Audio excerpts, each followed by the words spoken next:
სახელითა მამისათა და ძისათა და სული საწმინდისათა ჩვენ ყოველთვის განსაკუთრებული განწყობით ვართ, როდესაც დიდ მარხვა იწყება.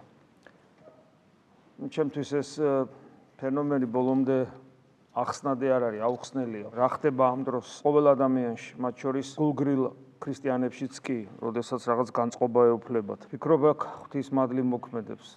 თუმცა ჩვენ გამოცდილებით ისიც ვიცით, რომ ეს ერთგვარი ღვთისაგან მოცემული ეს რაღაც გზნობა და განცდა არა იმდენად საქმეში, არამედ უფრო მეტად რაღაც ემოციებში ავლენს საკუთარ თავს, რაღაც გარკვეულ ცვლილებებს, შეგრძნებებს იწვევს ჩვენს ფსიქოსომატიკაში. არ ხდება რაღაც არსობრივად ცვლილება სულიერი ცხოვრებისადმი, განსხვავებული დამოკიდებულება არ გვაქვს თითქოს, იმიტომ რომ ჩვენ ვიცით, რომ გაივლის ეს დიდმარხვა, გაუვლია დიდ მარხვებს ასე ჩვენს ცხოვრებაში და აღმოგვიჩენია, რომ დასრულდება და ვერ გვიპყრია ხელში ის, რაც ისი მიღებაც შეგვეძლო. მიუხედავად იმისა, რომ ღვთის მადლი განსაკუთრებულად მოქმედებდა და ამას შეიძლება გვძნობდით კიდევაც. მე თუ არ ვხდები გუშინ ან რამდენიმე დღის წინაც გითხარით, რომ ერთ-ერთი აუცილებელი პირობა, რომ მარხვის დიდებულება აიგრძნო, ეს არის არა იმდენად საკვების მოკლება, თუმცა ამასაც დიდი და პრინციპული მნიშვნელობა აქვს, არამედ ღვთისმსახურებები. და გითხარით, თუ არ ვხდები ასე, რომ საერო სამრევლო ეკლესიებში სამწუხაროდ ღვთისმსახურების სრული ციკლი ვერ ტარდება, რომელიც კარგ მონასტერში შეიძლება ჩატარდეს, კარგი ღვთისმსახურებით, ღვთისმსახურების კარგი აღსრულებით, როდესაც ყოველი სიტყვა გამოკვეთილად ესმის ტაძარში დგომ მლოცველს. ამ სიტყვების მიერ იძირება იმ განსაცვიფრებელ სასულიერო პოეზიაში, რომელიც მართლაც საღვთო მადლით არის გამოძერწილი და ჩამოქნილი ყოველი სიტყვა და თითოეულ სიტყვას უდიდესი სიღრმე აქვს. და ეს არის მწვერვალი, მშვენიერი ღვთისმეტყველების, რომელსაც მართლმადიდებლური ღვთისმეტყველება ქვია. ამას ჩვენ მოკლებულები ვართ. ზოგადად ყოველთვის საერო ეკლესიებში. მაგრამ ის, რაც არის დარჩენილი, თუნდაც წირვის ან პირველშეწირულის ლიტურგიების სახით, ამას მაინც თუ ადამიანი გულისყურით მოეკიდება და კვირის წირვის გარდა, შაბათის წირვის გარდა პირველშეწირულებსაც დაესწრება და იქნება თანამონაწილე, მეცაც გეტყვით, რომ ეს იმდენად აუცილებელია დიდ მარხვის შეგრძნებისათვის, რომ მის გარეშე უბრალოდ წარმოუდგენელია. თუ ადამიანი მხოლოდ კვირის წირვებს ესწრება, მას უბრალოდ ვერ ექნება განცდის დონეზე ვერ ექნება, რომ დიდ მარხვაში იმყოფება, იმიტომ რომ კვირა დღეს, შაბათ დღესაც არ იგრძნობა დიდ მარხვა ღვთისმსახურებაში. რაღაც დოზით იგრძნობა, მაგრამ არ იგრძნობა. იმიტომ რომ დიდ მარხვისა ეს გლოვარება სიხარულის განცდა, ერთდროულად რო არსებობს ადამიანში, რაც არის ნორმალური მდგომარეობა ქრისტიანისათვის, ეს მგლოვარება სიხარული ყველაზე მეტად არსებობს პირველშეწირულის, ანუ სიწმინდის განახლების ლიტურგიებში, რომელიც შუაკვირაში ტარდება. მრავალი ადამიანი სამწუხაროდ, მრავალი ადამიანი ამას აკლდება და ბუნებრივია, რომ მას განცდა არ ექნება, რა არის დიდ მარხვა. და დიდ მარხვა სამწუხაროდ გასტრონომიულ საკითხებზე დაიყვანება. მაგრამ ადამიანი ყველაფერსაც რომ დაესწროს, რა თქმა უნდა, ეს დასწრება თავისთავად არაფერს ნიშნავს, თუ არ ვიქენით თანამონაწილენი. კიდევ ერთხელ არ გავიაზრეთ ქრისტიანული ადამიანური ყოფიერების და შესაბამისად და უფრო მეტად კიდევ ქრისტიანული ყოფიერების, ქრისტიანის ყოფიერების არსი რა არის ეს, რას ნიშნავს საერთოდ იყო ქრისტიანი. ამისათვის რომ ეს გავიგოთ, ჩვენ ვუღრმავდებით წმინდა წერილს. ყოველდღიურად თუნდაც 5 წუთი აუცილებელია ეს, იმიტომ რომ წმინდა წერილი უშურველად გასცემს სიღრმეებს, საღვთო საიდუმლოებებისა, რომელსაც ვერასოდეს ვერ ამოწურავთ. რა თქმა უნდა, ის უნდა გაიხსნას თქვენთვის. შეიძლება ადამიანი კითხულობდეს და ვერ გაიხსნას ეს. იმიტომ რომ ამ გახსნასაც, წმინდა წერილის გახსნასაც ჭირდება საღვთო მადლი. საღვთო მადლი ჭირდება, რომ გაიხსნას ის. იმიტომ რომ ადამიანი შეიძლება კითხულობდეს და არ ესმოდეს, ვერ იგებდეს. მერე ბეზდებოდეს, აღარ აინტერესებდეს და მაგრამ გეტყვით, რომ თუ ის გაიხსნა, ბევრჯერ მithქვავს, ისეთი საინტერესო ხდება, რომ ყოველ დღე როცა მას ხელში კიდევ და კიდევ იღებდა მრავალი წლის განმავლობაში ასე, ყოველ დღე ის უფრო და უფრო საინტერესო ხდება. უშურველად გასცემს საიდუმლოებებს წმინდა წერილი. წმინდა მამების ოკეანე შეიძლება ასე ითქვას, აი ოკეანე, რომელსაც ასევე ვერ ამოწურავ. ზოგიერთი წმინდა მამის ზოგიერთ ერთ წინგსაც ვერ ამოწურავ, ისეთი ღრმა არის. ფაქტობრივად ყოველი წმინდა მამის წიგნი წმინდა წერილის განმარტება. ეხლა როცა ადამიანი ამ ყველაფერს უგულებელს ყოფს, როგორ უნდა გაიგოს? მან არათუ დიდ მარხვა, არამედ საერთოდ ქრისტიანობა. იმიტომ ეს არის, მე არ ვიცი, ეს არის განსაცვიფრებელი რამ, რომ ფაქტობრივად ეს დაგროვილი, დამუხტული, ესე იგი კონცენტრატი ღმერთის ძიების გამოცდილებისა, რაც 2000 წლის განმავლობაში ესე ფენა-ფენაზე იდებოდა და როცა შენ წმინდა მამებს კითხულობ, აი ამას ეხები, ამასთან შეხებაში მოდიხარ და სხვისი შრომის, სხვისი ღვაწლის შედეგად მიღებულ ნაყოფებს მიახლები და აგემოვნებ. და ცოტათი მაინც თუ გულს ოდნავ გაუხსნი, ამ ნაყოფების სიტკბოებასაც იგრძნობ და ისე რომ შენ შრომა არ გაგიწევია, ეს მათი ნაშრომია. და ზოგიერთის ღვაწლი ისეთი იყო, რომ უბრალოდ რომ წაიკითხავ, როგორ ღვაწლში იყვნენ, გული გაგისკდება, თუ ქრისტიანობა ეს არის, რასაც ესენი აკეთებდნენ, მე რა მეშველება საერთოდ. და ესეთი საუნჯე გვაქვს ჩვენ მართლმადიდებლებს. ამიტომ კიდევ ერთხელ, ვინც არ კითხულობს, ის იგონებს თავის ქრისტიანობას, აუცილებლად. აი როგორ 100%-იანი სიმართლეა, ვინც წმინდა მამებს, წმინდა წერილთან ერთად არ კითხულობს, ის იგონებს თავის ქრისტიანობას. შედეგად რას ვიღებთ? შედეგად ვიღებთ ან გულგრილ რელიგიურობას და ადამიანს ბეზდება და მიდის და ან ის ვაი-ვაგლახით მიათრებს თავის ცხოვრებას ეკლესიაში და სიხარული არ აქვს ღვთისმსახურებაში და არანაირ ღვაწლში და ღვაწლიც არ აქვს. ან აქ დემონური მხურვალება გულში. რასაც ხიბლი ქვია, ფანატიზმი ქვია. ხოლო ის შუალედური გზა, ის ფაქიზი, ის ჩუმი, ადამიანის თავისუფლებას ოდნავაც რომ არ ლახავს, ის ტკბილი, ნათელი, ცეცხლი, მაგრამ აი ესეთი რაღაც უცნაური, განუმეორებელი, ეს მდგომარეობა ადამიანს რომ კონდეს, ამისათვის მან კიდევ ვიმეორებ, მან უნდა იცოდეს ის ძვირფასი განძი და დანატოვარი, რომელიც ეკლესიაში არის ასე დაუნჯებული. ბევრ რამეში ვლინდება ჩვენი სწორი ქრისტიანობა. ერთ-ერთი რაშიც ის ვლინდება, ეს არის ადამიანთა შორის ურთიერთობებში. აი დღესაც წავიკითხეთ, როგორ ხაზგასმით, ფაქტურად ეს შეიძლება ითქვას მამაოჩვენოს განმარტება, მამაოჩვენოს გვასწავლის მერე რაღაც გარკვეულ მუხლებს განმარტავს, უფრო უღმავდება უფალი ეს მათესახარების მე-5, მე-6, მე-7 თავებია, იცით. და კიდევ ერთხელ ხაზს უსვავს.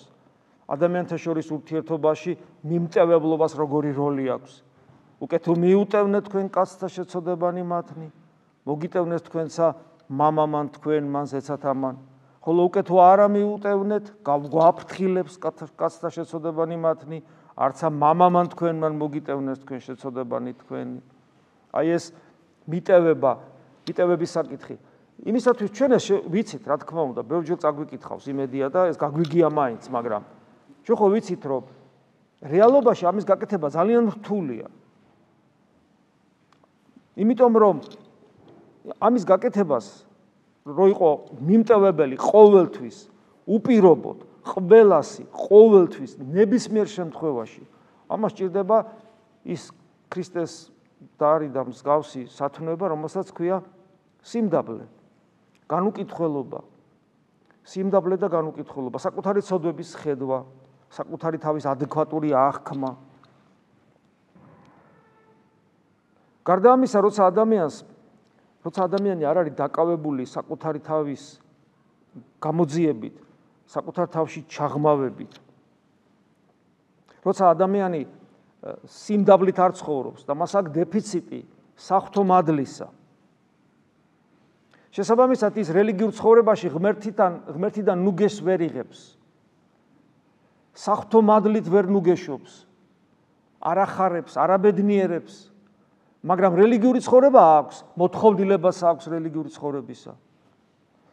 ასეთ ადამიანს რა გარჩება? ასეთ ადამიანს რჩება ის, რომ თავის რელიგიური ცხოვრებით მან მიიღოს კაცთაგან პატივი, ღმერთისგან ვერ იღებს. იმიტომ რომ არასწორად აკეთებს, სიმდაბლის გარეშე, მოწამეობრივი სულისკვეთების გარეშე, ეგოისტურად და არა თავგანწირვით. და შესაბამისად მას ნაყოფებს, რადგან ვერ იღებს ღმერთისაგან, ის ნაყოფებს ეძიებს ადამიანთაგან. ამიტომ გვაფრთხილებს უფალი, რომ რაშამ სიმარხვიდეთ ნუიყოფით ვითარცა იგი ორგულნი, მწუხარე, რამ გარეგნულად წუხარე, რომელი განირყვნია, რამე თუ განირყვნია ამ პირნი მათი, ანუ ესე მოწყენილები, რაღაცა ცუდად გამოიყურებიან და ასე შემდეგ, იმიტომ რომ აი ისევ მარხულობ, რომ ცუდად ავარ და აღარ შემილია, რაღაცა ეს განწყობაა. რათა ეჩვენენ კაცთა მარხველად და გვეუბნება უფალი, ამინ გეტყვით თქვენ მიუღებია სასყიდელი მათი. აუცილებლად მოხდება ესე, როდესაც ჩვენ გვაქვს რელიგიური ცხოვრება და ღმერთისგან ნუგეშს ვერ ვიღებთ შიგნით, აუცილებლად ეს ჩვენი ბუნება ესე მოქმედებს, ინსტინქტურადაც შეიძლება ასე ითქვას, აუცილებლად მოგვინდება, რომ ნუგეში მივიღოთ ადამიანებისგან. და ეს ნუგეში ძირითადად თვლინდება იმაში, რომ მათ პატივი გვცენ.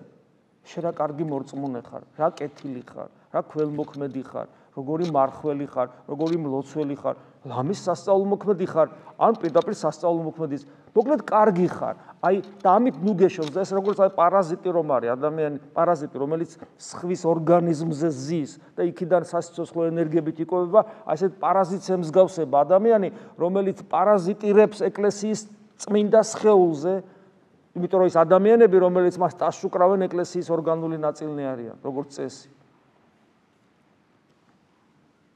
ამ დროს ადამიანს შენიშვნასაც კი ვერ მისცემ, რჩევასაც კი ვერ მისცემ, რა შენიშვნაზე საერთოდ ლაპარაკის ზედმეტია. რჩევასაც ვერ მისცემ, იმდენად იხიბლება ადამიანი ამ თავისი მდგომარეობით.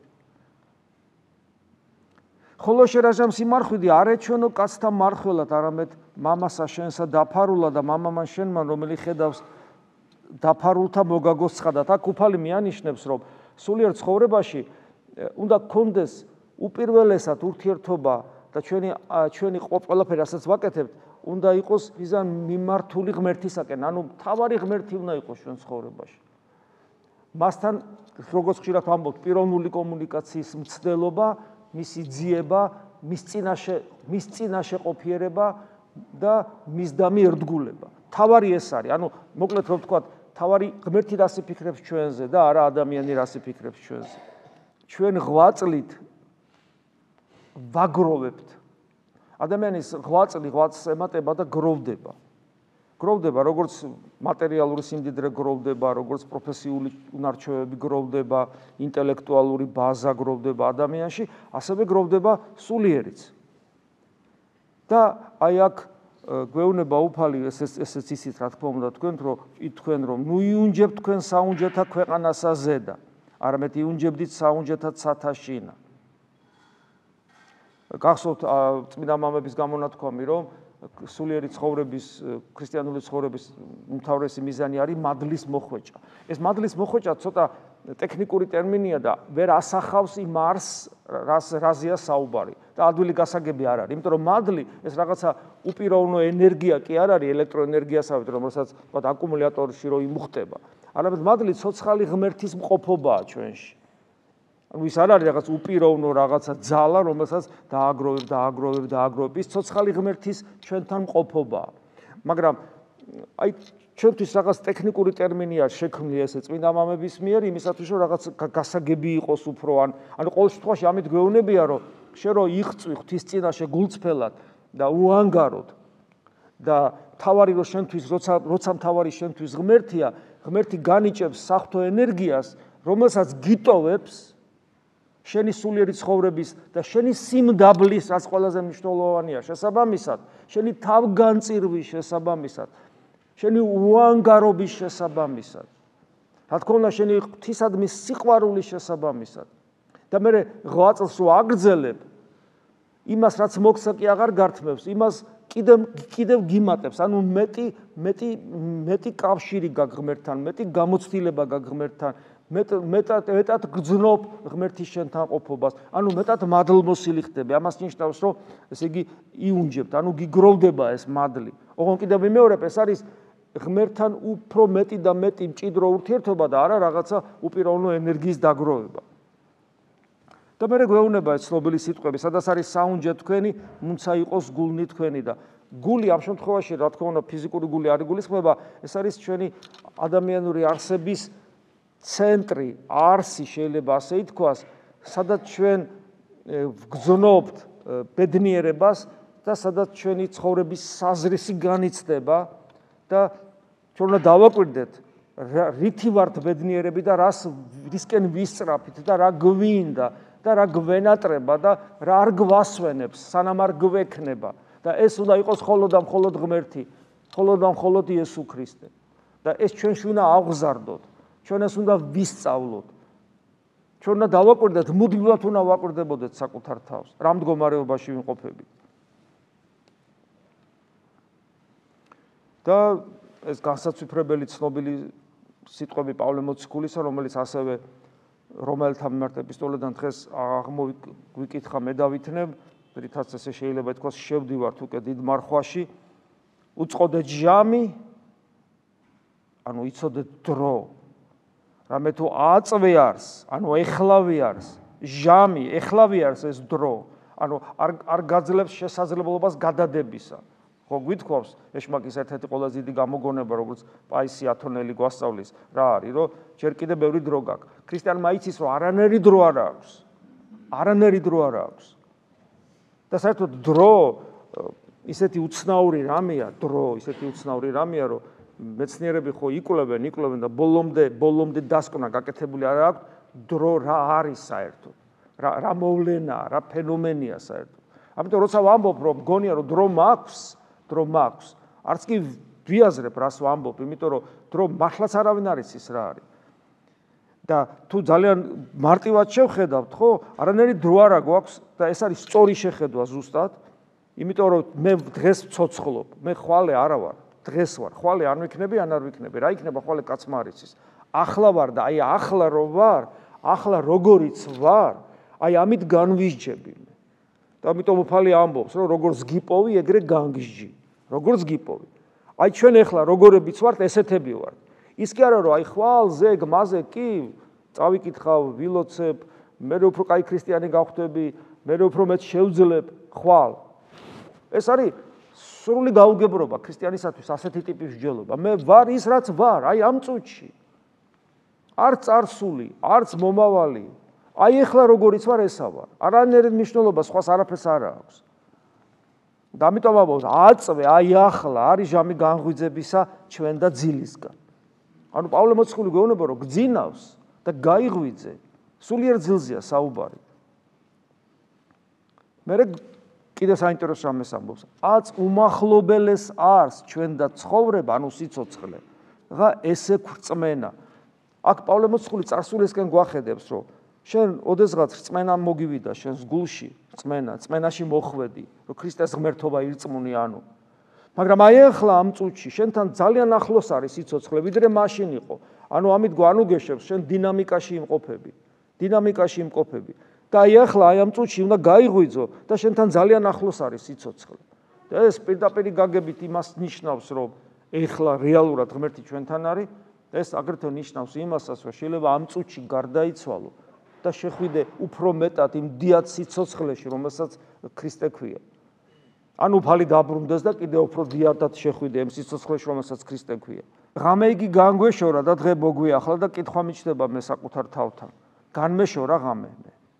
მე დღე რა თქმა უნდა ფიზიკურზე არ არის ხო დღე მოგვიახლა ანუ ღმერთი მოვიდა ქრისტე მოვიდა ჩვენთან ღამე განგვეშორა ქრისტე კი მოვიდა ჩემთან მაგრამ ღამე განმეშორა თუ არ განმეშორა ეს ღამე ხო ჩემი უღმერთობაა ეს ღამე ხო ჩემი ეშმაკთან თანამშრომლობაა ჩემს დაცემულ ბუნებასთან ამასოფლის სულთან თანამშრომლობაა ჩემს ეგოისთან ანგარებასთან შურთან უსიყვარულობასთან სიამაყესთან ამპარტავნებასთან თანამშრომლობაა ეს ღამე და განმეშორა ღამე ეს ღამე როგორ თავისთავად განმეშორება კიდე კითხვა ჩდება თავისთავად ის ხო არ განმეშორება ის ხო ცოცხალი ღამეა ის ხო გონიერი ღამეა ის ხო აგრესიული და მოძალადე ღამეა ის თავისთავად რატო განმეშორება იმის გამო რომ ის თავისთავად არ განმეშორება ამიტომაც არადა დღე მოგვიახლა და პასუხისგებლობის წინაშე ვდგებით რომ ამიტომ პავლე მოციქული კვლავ მოგვიწოდებს რომ განვიშოროთ უკვე საქმენი ბნელისანი და შევიმოსოთ საჭურველი ნათლისა